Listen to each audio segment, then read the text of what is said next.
अगर आपको टाइप पता भी है कि आप टाइप ए में हो, टाइप बी में हो, तो उसके लिए क्या क्या स्पेसिफिक रिक्वायर्ड डॉक्यूमेंट्स है, अगर आप माइनॉरिटी में आते हो तो उसका क्या प्रोसीजर है, आपकी होम यूनिवर्सिटी क्या है, ठीक है। और ओबीसी के लिए कितनी परसेंट सीट रिजर्व है, 19% सीट रिजर्व है। अब आते हैं हम लोग कैंडिडेट टाइप पे, ये सबसे मोस्ट इंपॉर्टेंट पॉइंट है, ठीक है। जितने भी सारे टाइप्स है, टाइप ए से लेकर टाइप ई तक है। फिर टाइप ए स्टूडेंट्स के लिए क्या क्या लगने वाला है, टाइप बी, टाइप सी, यहाँ पे डॉक्यूमेंट्स दिए। टाइप ए कैंडिडेट के लिए डोमिसाइल या फिर अगर birth certificate. Hi everyone, this is Sameer, welcome to this engineering counselling series.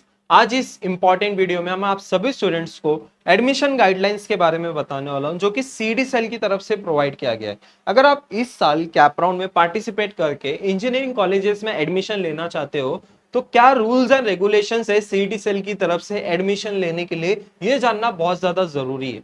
बहुत सारे स्टूडेंट्स को नहीं पता होता है कि उनका कैंडिडेट टाइप क्या है, बहुत सारे स्टूडेंट्स कंफ्यूज होते हैं। आज सभी स्टूडेंट्स को मैं बताऊंगा कि आप कौन से टाइप में लाए करते हो। अगर आपको टाइप पता भी है कि आप टाइप ए में हो, टाइप बी में हो, तो उसके लिए क्या क्या स्पेसिफिक रिक्वायर्ड डॉक्यूमेंट्स है, अगर आप माइनॉरिटी में आते हो तो उसका क्या प्रोसीजर है, आपकी होम यूनिवर्सिटी क्या है, ये बहुत सारी चीजें नहीं पता होती है, ना ही पेरेंट्स को पता होती है, ना ही स्टूडेंट्स को पता होती है। बट ये सारी इंफॉर्मेशन आपके एडमिशन प्रोसेस के लिए काफी इंपॉर्टेंट रोल प्ले करता है, अगर आपको बेस्ट इंजीनियरिंग कॉलेज में एडमिशन चाहिए तो आज का वीडियो काफी इंपॉर्टेंट है। मैं सारी चीजें स्टेप बाय स्टेप कवर करूंगा, वीडियो को प्लीज पूरा एंड तक देखना, आपके सारे डाउट्स क्लियर हो जाएंगे। अगर कुछ डाउट भी रहता है तो आप कमेंट सेक्शन में कमेंट कर सकते हो, सारे डाउट्स मैं क्लियर करने की कोशिश करूंगा। बट वीडियो को प्लीज एंड तक जरूर देखना। And thank you so much, आप सभी स्टूडेंट्स के प्यार और सपोर्ट की वजह से हमारे चैनल पे 50K सब्सक्राइबर्स भी कंप्लीट हो चुके हैं। एंड एज प्रॉमिस मैंने आपको कहा भी था, जैसे ही 50K सब्सक्राइबर्स कंप्लीट हो जाते हैं, आप सभी स्टूडेंट्स के लिए कॉलेज रिव्यू सीरीज भी लॉन्च कर दूंगा। तो यस, कॉलेज रिव्यू सीरीज भी बहुत जल्द आ रही है, उसके ऊपर काम करना स्टार्ट हो चुका है।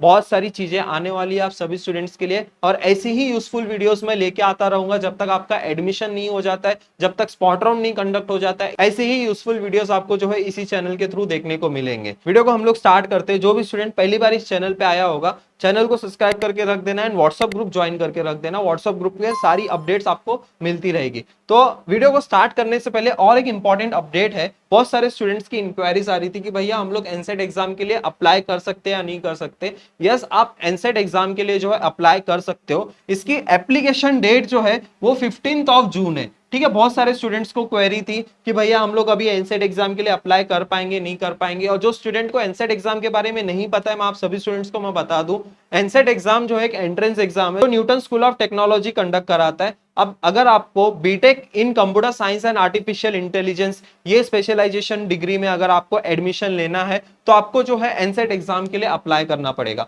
ठीक है। अब न्यूटन स्कूल ऑफ टेक्नोलॉजी की मैं अगर बात करूं, तो यहाँ का जो करिकुलम है वो काफी एडवांस करिकुलम है, और यहाँ का जो करिकुलम है वो मांग कंपनीज ने डिजाइन किया हुआ है। और यहाँ पे कैसा है कि आपको फर्स्ट ईयर से ही जो है कोडिंग के ऊपर प्रैक्टिस कराया जाएगा। ऐसा नहीं है कि आपको थ्योरेटिकल सारे सब्जेक्ट्स होंगे, फर्स्ट ईयर से ही जो आपकी कोडिंग स्टार्ट हो जाएगी, फर्स्ट ईयर से ही जो आप कोडिंग करना स्टार्ट कर दोगे। यहाँ पे आप सभी स्टूडेंट्स को seed funding up to 1 CR, 1 crore तक जो है आपको सीड फंडिंग प्रोवाइड की जाती है, अगर आप कोई स्टार्टअप पे वर्क करते हो तो। और मैकबुक वगैरह आपको प्रोवाइड किया जाता है। सबसे मोस्ट इंपॉर्टेंट, आपको यहाँ पे पर्सनल मेंटोरशिप प्रोवाइड की जाती है, जो कि टेक लीडर्स, जो मल्टीनेशनल कंपनीज में जिन्होंने काम किया है, माइक्रोसॉफ्ट, गूगल, ऐसी जो मल्टीनेशनल कंपनीज है, एमएनसी कंपनीज है, वहां के जो है टेक लीडर्स आपके पर्सनल मेंटोर होते हैं, जो आपको मेंटोरशिप प्रोवाइड कराते हैं। एंड यहाँ पे मैंडेटरी आपको जो है इंटर्नशिप प्रोवाइड की जाती है। और बहुत सारी डिटेल्स है जो कि मैंने लास्ट वीडियो में कवर किया है, जिसकी लिंक मैं आपको डिस्क्रिप्शन बॉक्स में आपको प्रोवाइड कर दूंगा, वहां से आप चेकआउट कर सकते हो। और एक गुड न्यूज आप सभी स्टूडेंट्स के लिए ये है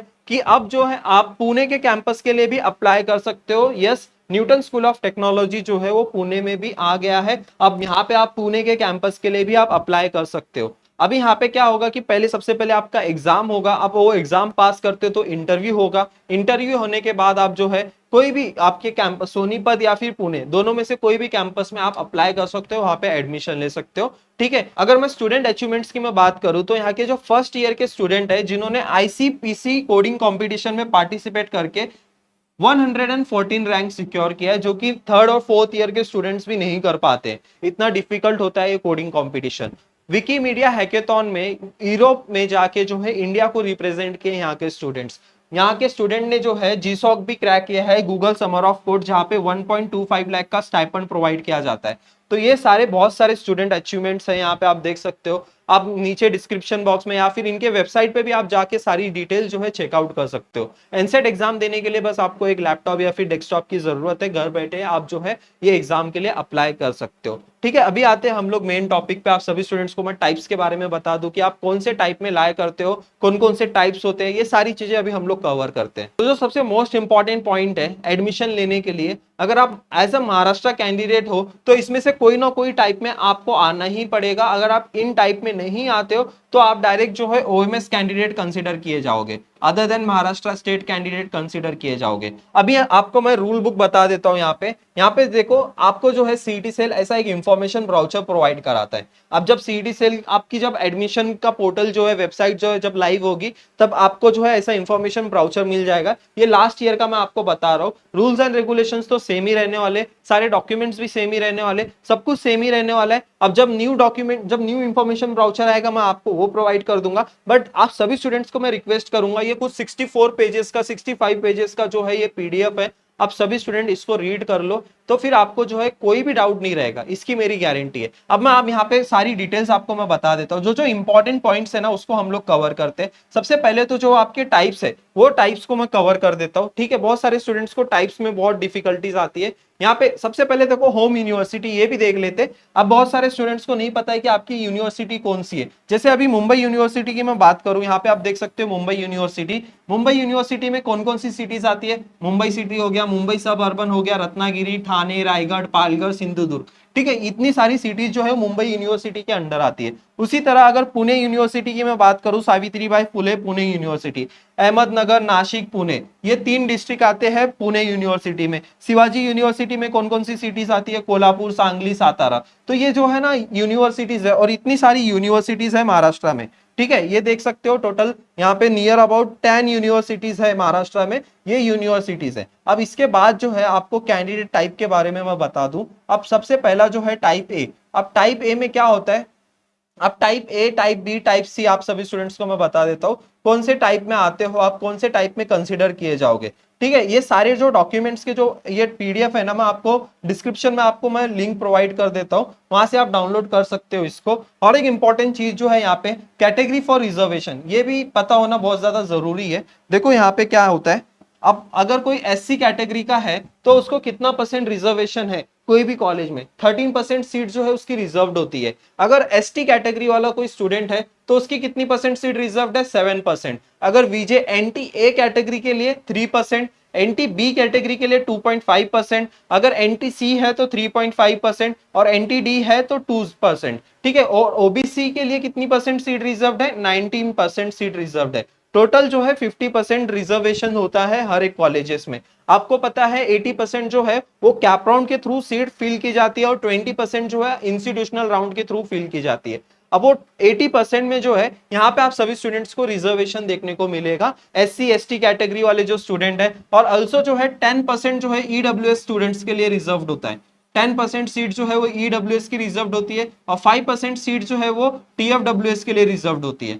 ठीक है, ये सारे परसेंटेज है, सीट्स आपको कैसे अलोकेट होती है, ये सब कुछ आपको पता होना जरूरी है। ठीक है, okay, I hope this point is clear to everyone. Now मैं आप सभी स्टूडेंट्स को बताऊं कि आप कौन से टाइप में लाए करते हो, कौन सी कैंडिडेट टाइप में लाए करते हो। ठीक है, यहाँ पे सारी चीजें दी गई है, आप एक बार इसको रीड आउट जरूर कर लेना। ये सारे इंपॉर्टेंट पॉइंट्स हैं, और ये 2023 और 24 का है। अभी 24 और 25 का इंफॉर्मेशन ब्राउचर आएगा, जैसे ही आएगा आप सभी स्टूडेंट्स को मैं प्रोवाइड कर दूंगा। ओके, अब आते हैं हम लोग कैंडिडेट टाइप पे। ये सबसे मोस्ट इंपॉर्टेंट पॉइंट है। ठीक है, जितने भी सारे टाइप्स है, टाइप ए से लेके टाइप ई तक, सारे टाइप्स को मैं कवर करता हूं। यहाँ पे सबसे पहले जो है टाइप ए स्टूडेंट्स देखो, for first year candidate passing SSC and also HSC और diploma in engineering examination from recognised institution in Maharashtra. ठीक है, अब यहाँ पे सेकेंड पॉइंट देखो, candidate who is either domicile of Maharashtra and और इज बोर्न इन महाराष्ट्र। अगर आपके पास खुद का डोमिसाइल है, या फिर अगर आपके पास बर्थ सर्टिफिकेट है वो भी महाराष्ट्र का, तो आप टाइप ए में आते हो, टाइप ए में आप कंसीडर किए जाओगे। ठीक है, type A I hope so ये हो गया क्लियर। अब टाइप बी में आपको बता देता हूं, अ candidate who does not fall in type A above but who और हुज फादर और mother is domicile in the state of Maharashtra. अगर सपोज आपका डोमिसाइल नहीं बन पा रहा है, कोई भी रीजन की वजह से अगर आपका डोमिसाइल नहीं बन पा रहा है, तो अपने मम्मी पापा का भी डोमिसाइल यूज कर सकते हो आपके एडमिशन प्रोसेस के लिए। अगर आपका मम्मी पापा का डोमिसाइल है तो आप टाइप बी में कंसीडर किए जाओगे, ठीक है। अब टाइप सी में देखो, अभी टाइप सी और टाइप डी ये दो इंपॉर्टेंट है। A candidate who does not fall in either type A and type B but whose father और mother is an employee of the government of India, ठीक है, सेंट्रल गवर्नमेंट की बात हो रही है। ये टाइप सी में जो है वो सेंट्रल गवर्नमेंट की बात हो रही है। अगर आपके मम्मी पापा जो है सेंट्रल गवर्नमेंट में काम करते हैं एंड यहाँ पे जो है who has been posted and reported to the duty in the Maharashtra state, अगर महाराष्ट्र में उनकी ड्यूटी जो है पोस्ट हुई है, तो आप जो है टाइप सी में कंसीडर किए जाओगे। अगर सपोज आपके मम्मी पापा जो है स्टेट गवर्नमेंट में काम कर रहे हैं, यहाँ पे टाइप सी में सेंट्रल गवर्नमेंट में होता है एंड टाइप डी जो है वो स्टेट गवर्नमेंट के लिए होता है। अगर पेरेंट्स जो है मम्मी पापा जो है स्टेट गवर्नमेंट में अगर एम्प्लॉय है तो आप टाइप डी में कंसीडर किए जाओगे, ठीक है। A candidate who does not fall in any of the type above but whose father और मदर इज एन एम्प्लॉय और the retired employ of the government of Maharashtra, ठीक है। स्टेट गवर्नमेंट मतलब महाराष्ट्र गवर्नमेंट और central government government of India. तो ये दो चीजें क्लियर हो गई टाइप सी और टाइप डी में। अब टाइप ई, आप सभी स्टूडेंट्स को टाइप ई में जो है जो स्टूडेंट्स कर्नाटका बॉर्डर एरिया में, महाराष्ट्र कर्नाटका बॉर्डर एरिया में आते हैं, अब उनके लिए जो है ना एक सारे गांव की ना एक लिस्ट वहां पे जो है डिक्लेयर होती है। अगर आप कर्नाटका महाराष्ट्र बॉर्डर में आते हो तो आप टाइप ई में कंसिडर किए जाओगे, ठीक है। ये टाइप ए से लेके टाइप ई तक है, ओके। अब मैं आप सभी स्टूडेंट्स को मैं बता देता हूँ कि आपको कौन कौन से रिक्वायर्ड डॉक्यूमेंट्स है according to your category, okay. तो आप यहाँ पे देख सकते हो जो रिक्वायर्ड डॉक्यूमेंट्स है, यहाँ पे सारी चीजें दी गई है। ऑल कैंडिडेट, सारे कैंडिडेट के लिए एसएससी का मार्कशीट, एचएससी का मार्कशीट, जेई नीट आपका मार्कशीट लगेगा, स्कूल लिविंग सर्टिफिकेट लगेगा, certificate of Indian nationality, then उसके बाद ये 5 डॉक्यूमेंट आपको कंपलसरी सारे स्टूडेंट्स के लिए लगने वाले। फिर टाइप ए स्टूडेंट्स के लिए क्या क्या लगने वाला है, टाइप बी, टाइप सी, यहाँ पे डॉक्यूमेंट्स दिए। टाइप ए कैंडिडेट के लिए डोमिसाइल या फिर अगर बर्थ सर्टिफिकेट, ये 3 ऑप्शन है, तीनों में से अगर कोई एक भी है तो चल जाएगा। डोमिसाइल, बर्थ सर्टिफिकेट या leaving certificate indicating the birth of place जो है आपका स्टेट ऑफ महाराष्ट्र का होना चाहिए। टाइप बी के लिए आपके मदर या फादर का जो है आपका डोमिसाइल होना चाहिए, वो भी महाराष्ट्र का। टाइप सी के लिए जो है certificate from the employer in the pro forma A, सारे प्रो फार्मा मैं आपको शो कर दूंगा। ये पीडीएफ में नीचे आप सभी स्टूडेंट्स को सारे प्रो फार्मा देखने को मिल जाएंगे। जो माइनॉरिटी वाले होते हैं उनको प्रो फार्मा ओ फॉर्म फिल करना होता है। जो डिफेंस कैटेगरी में आते हैं या फिर जो सेंट्रल गवर्नमेंट में काम करते हैं उनको प्रो फार्मा ए फॉर्म फिल करना होता है। अब टाइप डी वाले स्टूडेंट जो है certificate from the employer in the pro forma B stating that the father और mother of the candidate who is the Maharashtra state government undertaking employee. फिर type E के लिए यहाँ पे certificate taking candidate belongs to the Maharashtra Karnataka border area in pro forma G1 G2, ये सारे pro pharma आपको fill करने। अभी सबसे मोस्ट इंपॉर्टेंट कैटेगरी वाइज क्या क्या डॉक्यूमेंट्स लगने वाले हैं, ठीक है। अभी एससी एसटी की मैं बात करूं, एससी और एसटी कैंडिडेट के लिए सिर्फ ये 2 ही डॉक्यूमेंट्स आपको लगने वाले हैं। 2 डॉक्यूमेंट कौन कौन सा, कास्ट सर्टिफिकेट और कास्ट वैलिडिटी सर्टिफिकेट। अगर आप एससी एसटी के हो, इनकम सर्टिफिकेट नहीं है तो भी चल जाएगा, आपको सिर्फ ये 2 ही डॉक्यूमेंट्स लगने वाले। अभी जो है VJ, DT, NT1, NTB, NTC, NTD, OBC और एसबीसी कैंडिडेट वालों के लिए जो है कास्ट सर्टिफिकेट लगेगा, कास्ट वैलिडिटी सर्टिफिकेट लगेगा और एनसीएल सर्टिफिकेट लगेगा। एनसीएल सर्टिफिकेट जो है 2025 तक का वैलिड होना चाहिए, ठीक है, 2025 तक का वैलिड होना चाहिए। और आपका जो है इनकम सर्टिफिकेट भी लगेगा ही, ओके। जिनको भी जो है स्कॉलरशिप चाहिए, अगर आपके इनकम सर्टिफिकेट पे मोर देन 8 लाख है तो आपको स्कॉलरशिप नहीं प्रोवाइड की जाएगी। अगर आप ओबीसी से बिलोंग करते हो या फिर ईडब्ल्यूएस से भी बिलोंग करते हो तो आपको इनकम सर्टिफिकेट भी लगेगा। इनकम सर्टिफिकेट आपका जो है 2023 का 24 रहेगा एंड आपका एनसीएल सर्टिफिकेट जो है 2024 से 2025 तक का रहेगा, okay. I hope this doubt is clear to everyone. Now next point is, अब जो ईडब्ल्यूएस कैंडिडेट है, ईडब्ल्यूएस के लिए प्रो फार्मा वी, आपको प्रो फार्मा 5 ये फॉर्म फिल करना है, ठीक है। देन उसके बाद सारी यहाँ पे डिटेल्स दी गई है, डिफेंस 1, डिफेंस 2, डिफेंस 3, ये सब आप डॉक्यूमेंट्स एक बार रीड आउट कर सकते हो, ठीक है। ऑल्दो ये डॉक्यूमेंट्स के ऊपर मैंने डिटेल वीडियो भी बनाया हुआ है, वो आप देख सकते हो। तो ये सारे इंपॉर्टेंट डॉक्यूमेंट्स थे आपके एडमिशन के लिए। अगर जो एनआरआई कोटा से एडमिशन लेना चाहता है तो उनके लिए भी यहाँ पे सारी डिटेल्स दी गई है, ओके। एक बार ये सारे पीडीएफ जो है आप अच्छे से रीड कर लो, ठीक है। माइनॉरिटी के लिए भी आप सभी स्टूडेंट्स को लिए बता दूं, माइनॉरिटी के थ्रू अगर आप एडमिशन लेना चाहते हो तो आपकी मदर टंग एलसी पे मेंशन होना चाहिए, तो आप डायरेक्टली जो है माइनॉरिटी के लिए एलिजिबल रहोगे, माइनॉरिटी सीट के लिए एलिजिबल रहोगे, ठीक है। आई होप यहाँ तक सारी चीजें क्लियर हो गई है। देन उसके बाद देखो यहाँ पे बहुत सारी चीजें और दी गई है, जैसे ऑल इंडिया सीट्स कितनी है, इंस्टीट्यूशनल लेवल सीट्स कितनी, माइनॉरिटी कोटा कितना है, यहाँ पे आप देख सकते हो। टेक्नोलॉजिकल यूनिवर्सिटी 20% जो है ऑल इंडिया सीट है, इंस्टीट्यूशनल एक भी सीट नहीं है, माइनॉरिटी कोटा नहीं है। ऑटोनॉमस कॉलेज 50% आपकी सीट जो है आपकी स्टेट लेवल की होती है, 30% होम यूनिवर्सिटी की और 50% अदर देन होम यूनिवर्सिटी की। देन ठीक है, ये सारी चीजें आप एक बार रीड आउट कर सकते हो। ओके, मोस्टली जो है जो जो इंपॉर्टेंट चीजें हैं वो सारी चीजें हम लोग ने यहाँ पे कवर की है। बाद में इसके बाद जो है सारे प्रो फार्मा है वो आप एक बार रीड आउट कर सकते हो, जैसे ये प्रो फार्मा ए हो गया, प्रो फार्मा बी हो गया, ये सारी चीजें एक बार देख सकते हो। तो ये सारी चीजें इंपॉर्टेंट है, एक बार इस पीडीएफ को गो थ्रू कर लेना। ओके, अब जो स्टूडेंट्स को कैंडिडेट टाइप पता है वो नीचे कमेंट सेक्शन में कमेंट करेगा कि यस भैया I am belong to candidate type A, I belong to candidate type B, ऐसा आप जो है वहां पे जो है कमेंट कर सकते हो। ठीक है, अब डॉक्यूमेंट लिस्ट भी मैंने बता दी है, सारी चीजें हम लोग ने कवर की है। ओके, और जो भी स्टूडेंट इंटरेस्टेड है पर्सनल काउंसलिंग के लिए, अब पर्सनल काउंसलिंग का बैच 1 जो है ऑलमोस्ट हमारा फुल होने को आया है, जिसकी फीस जो है 1500 रुपीज है। इस काउंसलिंग में जो है आपको